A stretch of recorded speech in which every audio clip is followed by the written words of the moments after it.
What is up, my dashing dudes? I am the Hans TV, and today we're diving right back into what happens whenever two entitled people have some demon spawn. It's r/EntitledKids.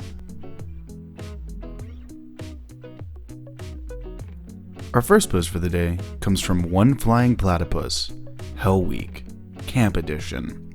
So, my first paid job was a camp counselor at an overnight Girl Scout camp. It was a fantastic job for the most part. Beautiful scenery, a lot of acres of forest and a lake. The rest of the staff were really cool, and just an overall fun atmosphere to work in. Out of the 8 weeks I was there, I had 7 weeks of amazing campers. But the other week was one of the most stressful of my life. My coworker, known as CO from here on out, and I were working in the day camp portion of the camp, and had 11 campers aged 5 to 7. 5 of those 11 campers were difficult campers. These kids made my CO and I cry at least 2 times each during the week. Problem campers A and B were sisters and spent the entire week fighting. Mainly verbally, but occasionally taking things from the other or trying to hit/kick the other. Or complain. Mainly about how they didn't want to be at camp, and that they weren't able to use their electronics. The camp had a strict no electronics policy for campers. Camper C is one I would hesitate to call a problem camper, because I just think she just didn't have as good social skills as the others, and by no means is that bad. It was just difficult to manage and give her the support she needed, with the other campers taking most of our attention. Problem campers D and E were friends, and Camper E was switched into our group because Camper D's mom saw that Camper E was there and insisted that the 2 campers be in the same group. Camper D had dietary restrictions due to food intolerances, and she refused to follow them. We had special food made and sent to us from the kitchen for her to eat, but she would always try to convince us that she could eat other foods. Camper E even tried sneaking her own food to Camper D, no matter how many times we explained that the food would make her very sick. Then, on the last full night of camp, we had an overnight where we would share a campsite with another group of similar campers.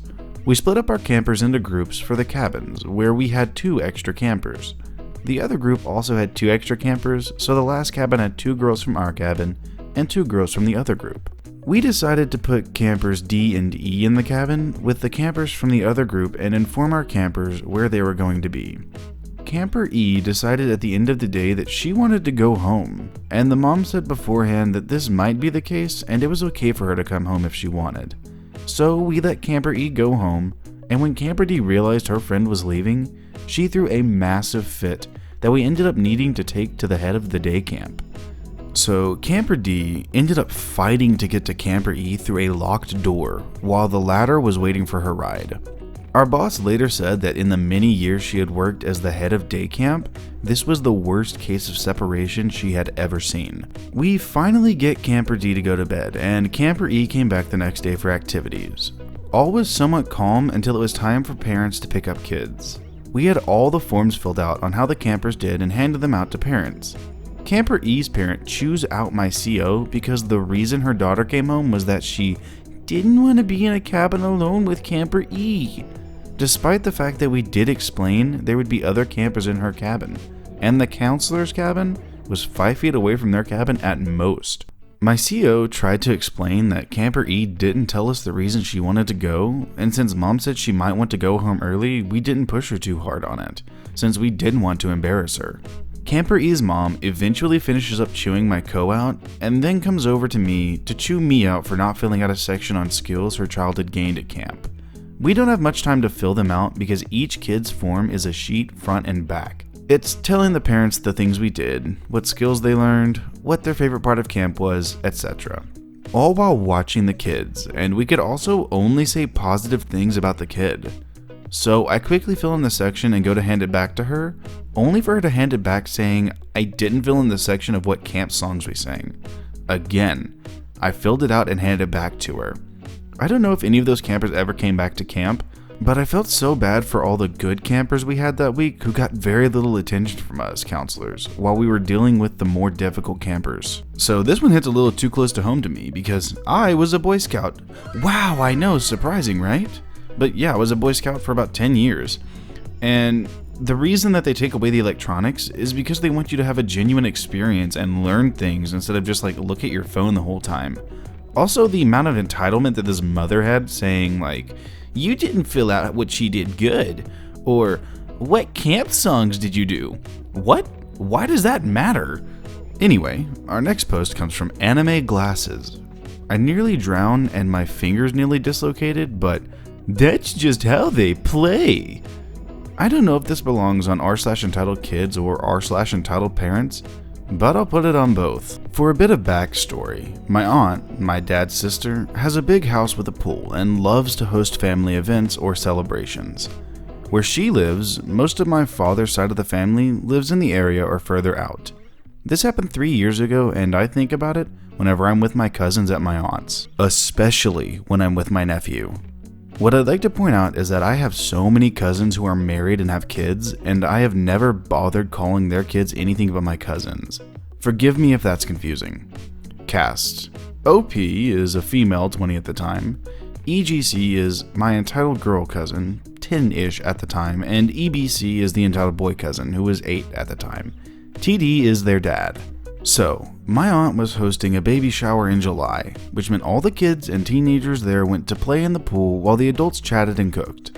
I eventually got in the pool after the kids were bored of swimming and I was swimming alone. An older cousin that I haven't seen in years, TD, came and brought EGC and EBC with him. This was my first time meeting them, so I had no idea what they could and couldn't do. A few minutes after arriving, the kids put on their swimsuits and come into the pool. The pool is fairly big and had a shallow end for little kids. Since I was the only adult at the pool, I'd look over them and make sure they were fine. Eventually, EBC got my attention. "Wow, you're a swimmer!" I smile and chuckle a little bit. Well, I'm a professional dog paddler at least. "Could you help me swim?" I proceed to put my hands on the ledge, leaving to the shallow end, and explain how to paddle as I kick my legs. I didn't notice EGC sneak up behind me until she jumped onto my back. This made my hand slip off the ledge and I was completely underwater. I put my knees on the ledge to bring my whole upper half out of the water before EGC gets on my back again and pushes my head into the water. "Don't!" EGC pushes me back under the water. "I'm drowning you!" I'm pretty sure they were both laughing, and EBC got one of my hands out of the water. I thought he was going to try and help me out, but instead he grabbed my pointer finger and pulled it up while pulling my middle finger down at the same time. It hurt like hell, and me being overpowered and not being able to breathe triggered my anxiety. I found the ledge with my knees and shot my upper body up and back with enough force to make EGC fall back into the water. I quickly got out of the pool while they stayed in the pool laughing. I grabbed my towel and noticed everyone else was now inside. No one else saw what happened. I went into Aunt's house and found TD in the living room. "Hey, TD, are those kids in the pool yours?" "EDC and EGC? Yeah." Well, EGC just jumped on me from behind, and EBC twisted my fingers. "Oh, they always get rowdy once they've had some sugar." "They try to drown you after a few sodas?" "They play rough with me all the time, it's nothing new." I was pissed. I didn't cuss him out or anything that disturbed the party. I just walked off to change and told my mom what happened. Since my nephew was barely 3, I went into protective aunt mode and watched my nephew the next time he went into the pool. EGC and EBC never came back to the pool, thankfully. But they did eat a lot of cake and cookies before they left. So you said this was 3 years ago, OP? All I can hope for is that those demon children have grown up a little bit. Like, I understand roughhousing a little bit, but literally trying to drown someone and like break their fingers, that's a little bit weird for kids. Our final post for the day comes from All the Cats and Gin. Kid pretends her dad is trying to kidnap her because he wouldn't buy her an expensive necklace. So this was about 22 years ago when I was still a baby. However, it is still a story our family and the family involved laugh at often. The entitled kid in this story is now a 27-year-old adult and also laughs at their entitled attitude as a kid and the jokes about her previous behavior. So I see no issue in posting this. Since joining Reddit, I've also listened to a lot of r/ and love listening to the entitled kids post, so I felt I should add this here. When she was 5, her mom had just given birth to her new baby sister. and she was at home with the baby while EK and her dad went shopping. Dad wanted to surprise Mom with a nice gift, after having gone through such a long and painful childbirth. So he took EK to a jewelry shop, and asked her to help pick out a nice necklace for her mum. EK, however, also demands jewelry, pointing at some of the more expensive necklaces. When Dad says, "No, we're here for your mother," she throws a full-blown fit, screaming and hitting, repeatedly yelling, "I want something!" In the end, Dad has to call it a day and decides to just take her back to the car and return alone to the store another day. Kid is being dragged this whole way, kicking and screaming, and actively resisting getting in the car. She is throwing such a tantrum that half the city is watching, including 2 police officers. The police officers, seeing a kid resisting a grown man trying to force her into a car, walk over and begin to question Dad. Excuse me, sir, is there a problem here?" Just my daughter throwing a tantrum. I'm taking her home." While policeman number 1 is talking with Dad, policeman number 2 starts to ask EK questions. Police 2 directed to EK. "Sweetie, what's the matter?" "I don't want to go. I don't want to go." Police officers exchange a look. Police 2, "Is this your daddy?" "No, he's not my daddy. He's not my daddy." In the end, there was quite a bit of yelling and radioing with police codes. It looked like Dad was going to get arrested, and Mum, with her newborn, would be picking Dad and EK up from prison. Luckily, police in the Welsh Valleys in the 90s didn't seem to go that far, and it ended up that Dad had to go through his wallet, which had photos of them together, and into his car we had his ID and photos of him with her in his glove compartment. After giving the kid a severe talking to, the police apologized and went on their way. Dad was allowed to return home with EK screaming all the way home. No jewelry from Mum though. We still hang out with his family often and laugh about this story a lot. So not only did she cause a scene in a jewelry store, she also almost got her father arrested. I mean, at least he wasn't, they can have a laugh about it now. Well, alright my dashing dudes, that's gonna do it for today's episode of r/EntitledKids.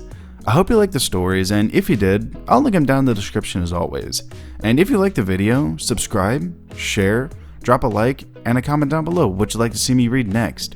A humongous thank you to all 173 of my subscribers. I can't believe how much the channel has grown these past few months, and I can't wait to see where it goes in 2020. I can't thank y'all enough for liking my videos. But with that being said, I will see you in the next video.